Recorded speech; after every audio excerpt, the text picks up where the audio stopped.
Today's episode is brought to you by World of Tanks. The journey of the sun intrigued the ancient Egyptians like you wouldn't believe. They were fascinated by where it had come from, how it moved, and where it went when the night descended. One concept that has remained consistent through ancient Egyptian lore was that after the sun passed below the western horizon, it ventured into the pocket of another realm, a dangerous realm full of demons, monsters, and the dead themselves. It was known as the Duat, and to the Egyptians, not even the sun itself was safe from those who dwelled there, and never was there a guarantee that the sun would rise from this ghastly dwelling. So if even the sun, the very star that brought light, warmth, and life, was threatened by the Duat, what chance would an ordinary human have of passing through such a bleak realm? And better yet, could one even survive there? In today's episode, we'll be exploring the ancient Egyptian domain of Hell, and we'll aim to identify exactly what dangers lurked in this cold, cruel Duat. Indeed, from savage-faced monsters to booby-trapped landscapes, it's hard to imagine how life, even in a spirit form, existed here at all, which just goes to show how torturous such a place might have been if one was condemned here. Before we jump into the depths of the ancient Egyptian hell, a brief message from the sponsor of today's video, World of Tanks. By now, many of you have probably jumped into a tank in an online game and gone on a rampage, but did you know there's a little bit more to it than just blowing things up? In World of Tanks, players are invited to commandeer over 600 historically accurate tanks from the World Wars, and experience how each tank fires, maneuvers, and withstands damage differently. Find your favourite type of tank that matches your playstyle, and unleash hell on the battlefield. One of my favourite things about World of Tanks are the dozens of historical locations available to do battle on, with over 40 unique maps spanning across the USA, the Soviet Union, Germany, France, Italy. The list is almost endless. The maps are large enough to really give players rewarding encounters, and each map allows for different tactical requirements that may or may not be better suited to certain tanks. So be sure to pick your armoured beast wisely amongst the available vehicle classes. World of Tanks by design also encourages tactical gameplay, whereby players can work together to not only get the drop on the enemy, but exterminate them with precision. Like I said, there's more to it than just blowing things up. World of Tanks is free to play on PC, and you can sign up now using my exclusive link on screen or in the description below. After clicking my link, new players who sign up to the game can also use the invite code ONCEUPONATANK, which contains the Matilda Black Prince Tier 5, 7 days of World of Tanks premium account, 1 garage slot and 100% crew, and 2 rental tanks for 10 battles each, including the Tiger 131 and the Sherman VC Firefly. And now back to today's episode. In a more westernized or biblical sense, hell isn't a part of the world itself. It is a realm that exists on another plane, and is reserved for those who have lived unrighteously. This is what's unique about the ancient Egyptian Duat, in that it was created within the world and was considered to be a place that could be visited, albeit only by the gods and by those who had perished. Its location, though, was never really defined by the ancient Egyptians, with some believing it to be deep underground and others believing it to be in the sky. One idea proposed that because the sun was believed to spend the night recharging in the womb of the sky goddess Nut, but was also believed to enter the Duat at night, then that was indicative that the Duat was in the sky, or that the Duat existed within the body of Nut. Others subscribed to a more traditional idea of hell being deep underground, because in some myths, we see the gods shouting down into the ground to speak with Osiris, the deity who governed over the Duat. Life after death was quite a complex affair to the ancient Egyptians, because in a sense, a person had 2 lives, and could therefore suffer 2 deaths, the physical and the spiritual. To make matters more complicated, a person wasn't believed to be just made up of their body and their soul, but instead a myriad of components that made them an individual. For example, each person was believed to possess Ka, that which represented a person's life force and their vitality. They were also believed to possess Ba, that which was a person's personality, and perhaps about as close to what we would regard as a soul. After death, the car remained in the body and was actually still living, for it required sustenance in order to survive, whilst the bar was the element that went to the realm of the Duat, where it would receive judgment at the Hall of Osiris. There were other factors at play here too, however. The human heart existed independently from its body after death. So did a person's shadow and even their name. Whilst it's true that only the bar went to face judgment in the Duat and had the responsibility of navigating its way through the dreaded land, the multiple components of the human that remained with the corpse were equally integral, for even if one of them were lost, then the person would essentially experience total obliteration, or the second death. This is why the Egyptians developed mummification, an effort to preserve the body whilst the bar was off in the Duat, and to make sure that the bar had a place to return to. Indeed, no one could know how long it would take to cross the Duat, and considering the legendary danger of the place, it was unlikely that a person's bar could make it back from such a place before their body had decomposed, leading to their complete obliteration. Magic was also used by the living to ward off putrefaction, or in some cases, used to ward off death itself, who worked against mankind by attempting to rot the body. Canopic jars may have also been used to protect the internal organs of the deceased, but the heart always remained in the body, a truly important component that would be crucial in determining whether someone lived eternally or was condemned to die again.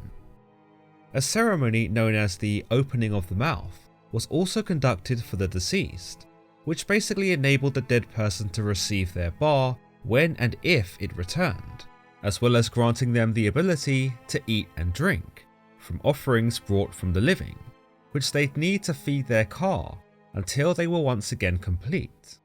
The ceremony would also allow the body to commune with the bar, who would have most likely been dishevelled to find itself in the confines of the Duat.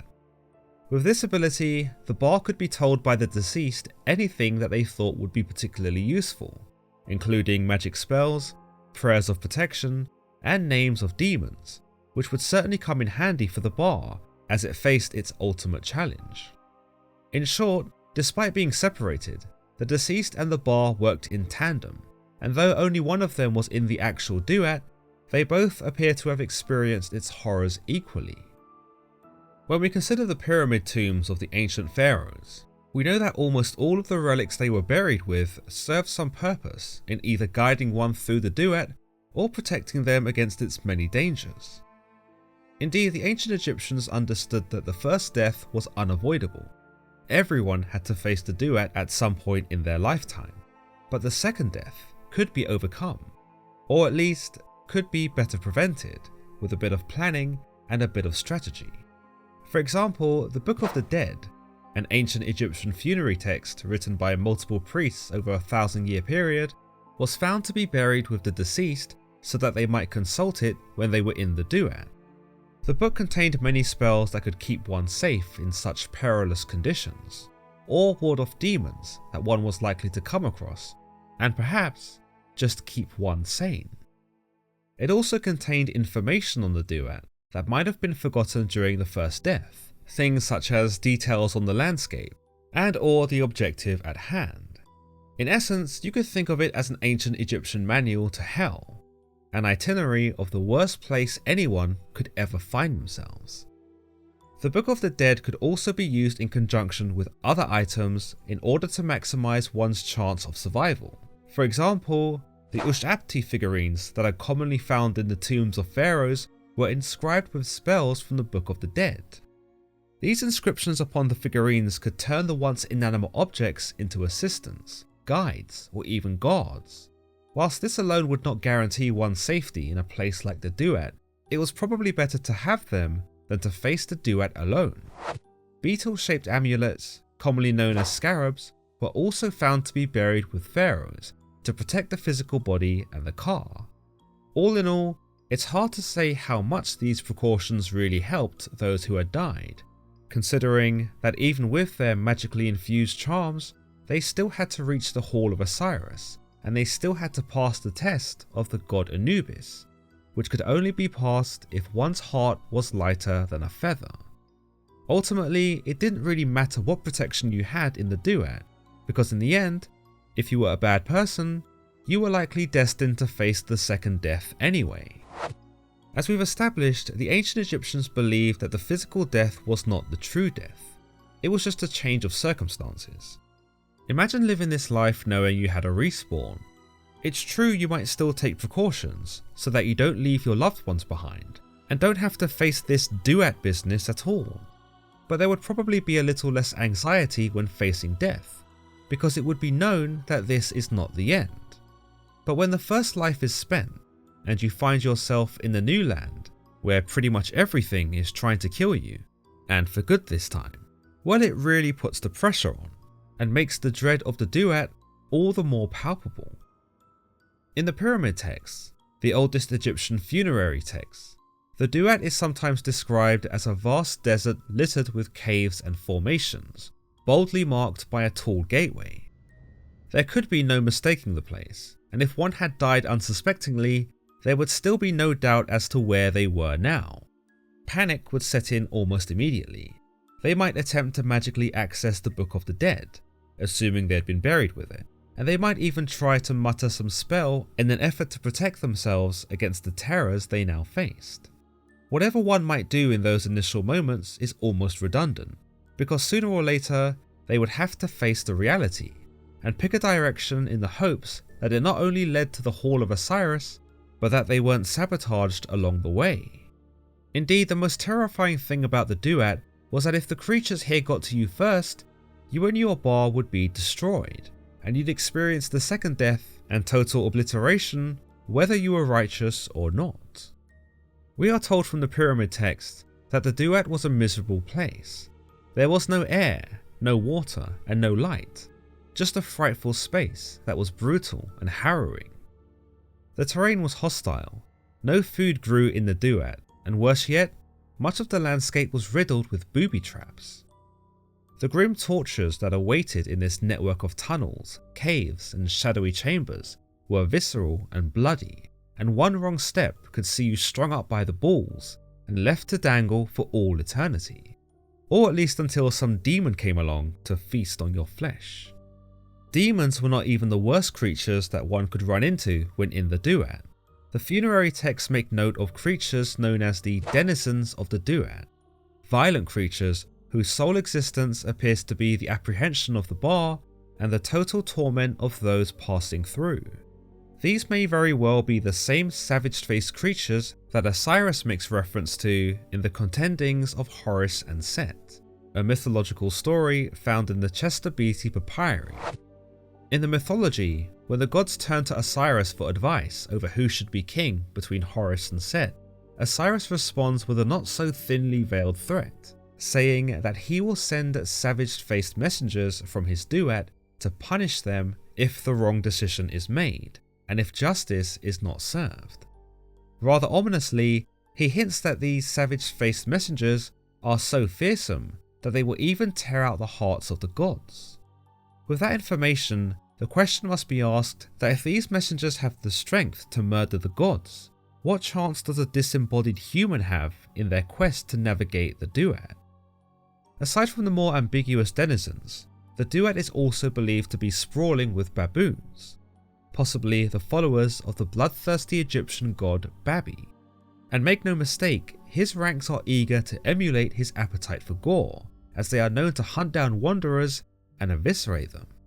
What's more, one can expect to find murderous crocodiles, savage serpents, rabid dogs, and wild creatures that simply have no anatomical comparison to anything in the animal kingdom.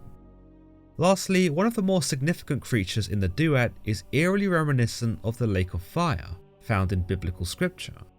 Sometimes described as the giant cooker, the Lake of Fire in the Duat is typical of what we might associate with the idea of hell. Burning lava flowing through a craggy ravine, with an abundance of demons gathered like flies around excrement. It goes without saying that one ought to keep away from such a place. In fact, it's simple good sense that avoiding most of the dangers spoken of so far would have probably been paramount to the ancient Egyptians. But the Duat wasn't the sort of place that allowed its wanderers the luxury of avoidance. And that's why one unsettling truth about its physics isn't just cruel, but repulsive. You see, there's an idea presented in The Devil's Atlas by Edward Brooke Hitching that gravity was inverted, which meant that people in the Duat would have to master walking upside down, as well as navigate their way through the violent land. Additionally, gravity wasn't the only thing that was inverted. Digestion was also reversed, meaning that excrement didn't descend out of the anus, it cascaded out of the mouth. Once more, in the pyramid text, a pharaoh who crossed into the afterlife in Utterance 210 demands to have a meal of roasted calf, but then exhibits anxious thoughts at having to digest it, and eventually end up tasting his own feces.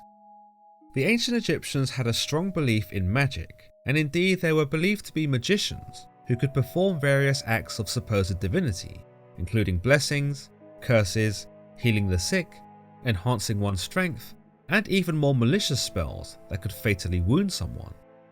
In the Book of the Dead, a myriad of spells were available to the deceased, some of which allowed the dead to assimilate the character of the gods themselves. Such a spell would be incredibly useful in repelling the enemies of the Duat, preventing putrefaction, and even commanding several forces of the Duat to do your bidding. By assimilating the form of a god, the deceased also gained that god's authority, and so, depending on that god's realm of influence, they might have been able to mitigate their suffering quite considerably. One might also use magic spells to spawn food and drinks, assuming one knew the correct incantation. Of course, considering how gravity is supposed to work in some ideas of the Duat, you might wish to avoid eating or drinking anything at all. But could anyone access this magic? Well, it does vary from belief to belief, where in one instance, the deceased person's access to magic in the Duat was all dependent on the ferryman of the dead, sometimes known as Mahaf, who was sent to the deceased upon their arrival. It was he who collected the magic from all corners of the Duat and brought it to the deceased so that they at least had a fighting chance. But there does not appear to be an indication as to how much magic the ferryman brought, whether it varied depending on his own success in harvesting the magic, or what happened if one ran out of magic. According to Gary J. Shaw in his book The Egyptian Myths, the Duat wasn't all doom and gloom after all, because if a person knew the names of the demons and traps, one could actually overcome them. We see that names are certainly a very important part of ancient Egyptian culture. Names held power, and as far as the gods went, knowing a god's true name was to hold all power over them.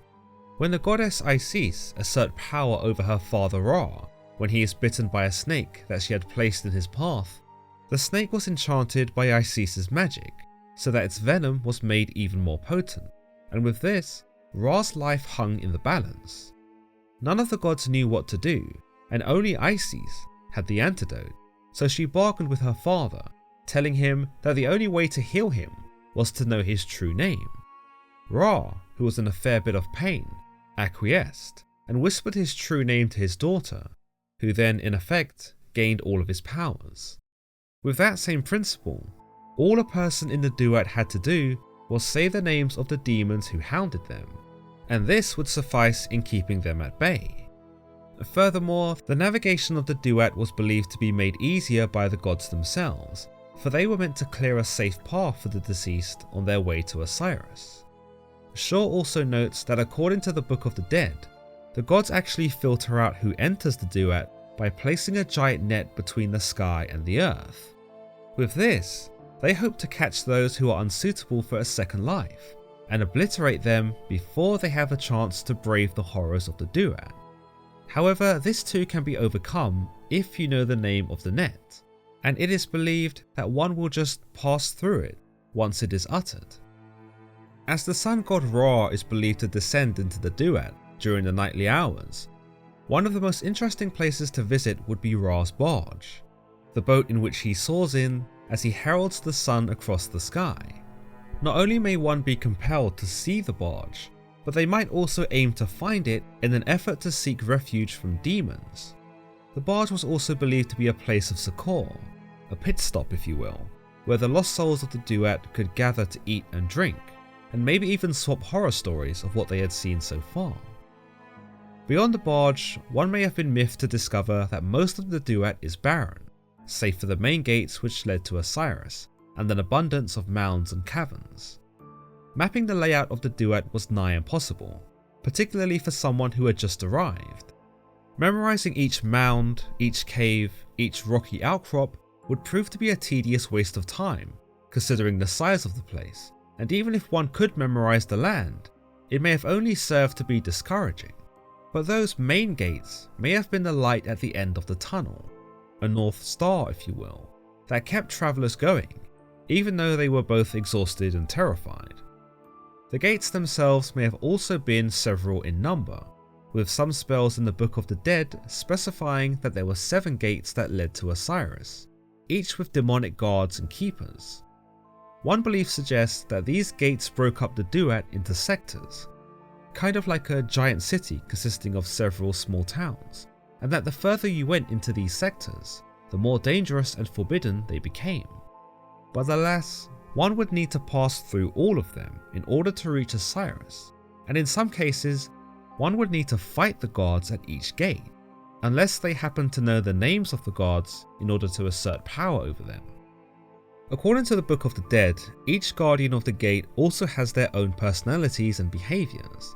For example, the first guardian at the gate is known as Eavesdropper, and he, along with the gatekeeper, he whose face is inverted, have the right to detain you with the same tenacity as airport security.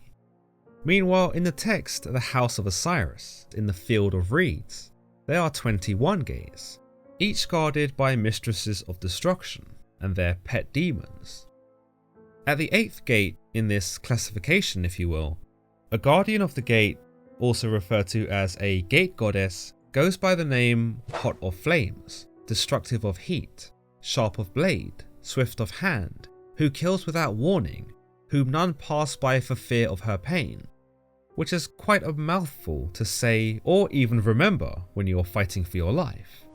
Indeed, it's true to say that whilst knowing the name of your enemy ensures your spiritual victory in ancient Egyptian belief, it's not like any of them had easy names.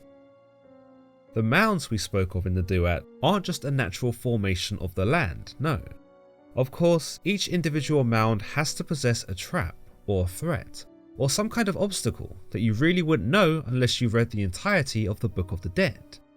In some areas of the Book of the Dead, the mounds are described as being multicolored, some green and some yellow, which makes me think that despite being a desolate land devoid of all light, at least it looked kinda colourful in some interpretations. It is noted that some people actually take residency in these mounds, perhaps those who know that they will be judged negatively by Anubis, and so instead of facing total obliteration, choose instead to live here in the thick of the earth. In another mound, a 70 cubit long snake who has the appropriate name Caster of Knives lives in the surface, where it feeds on souls who unknowingly venture into its midst. Other mounds are just simply death traps, like one that is constantly on fire, or one that is inhabited by a god known as the Feller of the Adju fish, who enslaves you if you don't develop baking skills and start making him cakes. The caverns that we spoke of also maintain some significance, for some 12, according to the Book of the Dead, are inhabited by minor gods, who will help spirits that stumble upon them. Demons and the tormentors of the Duat cannot enter these caverns, and you might consider them checkpoints, or a safe space for which to gather your bearings and catch your breath. That is, of course, if the gods are in the mood to let you in the first place. It is unknown how long a person can stay in these areas before the god kicks them out either, but considering how the gods were a reflection of ourselves, and how many of the gods in Egyptian mythology proved to be impatient, you'd probably have all but 5 minutes before they started getting antsy. You may have also heard of the realm of Rostor, this simply being the realm of Osiris, where Osiris's corpse is said to be laid to rest. In the coffin texts, most notably the Book of Two Ways, texts that feature several funerary spells, Rostor is believed to be at the boundary of the sky, locked in darkness and surrounded by pillars of fire. Now, several different interpretations exist about Rostor and its relation to the spirits trying to seek it, but in its simplest form, a person might want to visit Rostor because it was believed that those who laid eyes on Osiris's corpse would live forever. Yep, total loophole for those who wanted to avoid the judgment of Anubis and still attain eternal life. Of course, some ideas propose that only the worthy were able to achieve immortality this way, and that those with a heavy heart who looked upon Osiris's corpse would simply die themselves. In any case, if one did choose to go this route, they would have to brave through the walls of fire, and if they succeeded, they would need to pass through winding corridors and pathways that may or may not have led to Osiris's body, depending on which route they had taken. But other ideas propose that Rostor was situated between two paths that were separated by a lake of fire.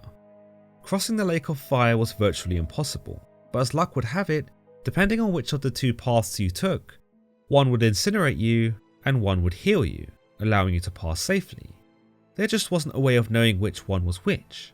Additionally, the deceased were also made to contend with the fiery court, consisting of demons and fiery guardians, all who had different names, different faces, and certainly different ways in which they wanted to kill you. You might be wondering at this point if there was at all a safer way to travel. The short answer for those who hadn't read the Book of the Dead: no. You either walked on foot or you secured a boat and hoped to the gods that the waters you rode through weren't somehow made of fire. To those who had read the Book of the Dead, well, you had some options. For example, some spells allowed the deceased to turn into animals, allowing one to tread the land with greater ease, and possibly even avoid a whole load of denizens that were prowling about.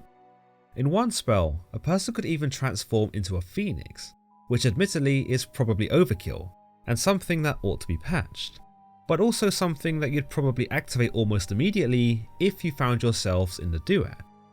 But if you didn't want to be a phoenix, first of all, why not? But if it really didn't tickle your fancy, then fear not, because spell 76 of the Book of the Dead has you covered, allowing you to take on whatever form you want. Given the chance here, I'll transform into a giant combination of Megatron, the White Tiger Zord, and Galactus, whilst wielding all 6 Infinity Stones and an unlimited Needler from Halo Reach. Tell me, how could I possibly lose? Another way to travel if you didn't have these spells was to ask your old friend Mahaf, the ferryman, to row you around. However, the Book of the Dead tells us that if this is done, Mahaf will proceed to make several excuses as to why he cannot do so. Luckily, the Book of the Dead provides the exact same excuses that Mahaf will use, as well as the correct responses to all of them. Eventually, he will concede, but don't expect him to be happy about it. We've spoken a fair bit about the locals of the Duat, from demons, murderous baboons, violent gatekeepers, and even the gods. But perhaps the best way to understand the denizens of the Duat is to accept that they cannot be understood. Aside from being present to make the deceased journey a living hell, we do not know what their purpose is, what they do in their day-to-day, or whether they actually feel anything. I suppose the closest comparison one can make to the denizens of the Duat is to the animals of the jungle, beasts that simply live in their environment and are hostile to intruders.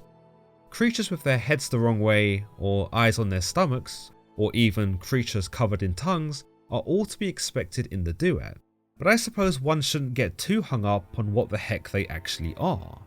The Book of the Dead doesn't recommend such sentiment either, as it encourages those who have died to bring their weapons with them, and to, in some sense, swing first and ask questions later.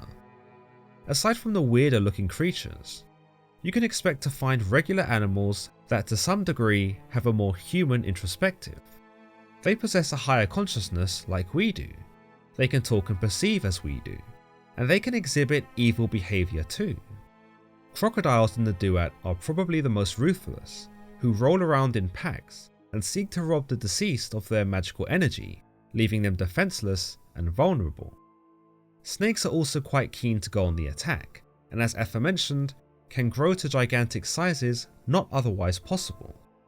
You might also run into the violent baboons of the god Babi, who as previously mentioned live to hunt down humans, and tear off their faces to use as toilet paper. Probably. But the denizens don't always wake up and choose violence. Some are far more devious and can take the form of other humans and lead the deceased into despair. In one idea, a creature known as Gebga can assume the form of a human and encourages a person to eat feces, stating that it is excrement of Horus, which he seems to think would taste fantastic. There isn't even an end goal for Gebga, as he convinces you to eat poop. He's just doing it because he's a toxic guy, and gets a kick out of it. The concept of eating excrement is quite common in the Duat, and this might have reflected the attitude of the ancient Egyptians, in that they believed that this was the worst possible thing a person could do, and that this was the most repulsive thing that they could think of. So naturally, the Duat is therefore full of fudge buffets.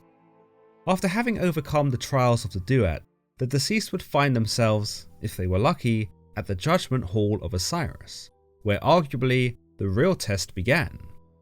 In some versions, even this section of the Duat would seek to challenge the deceased, as the very gateway to the hall would come alive and quiz the traveller as to what its name was.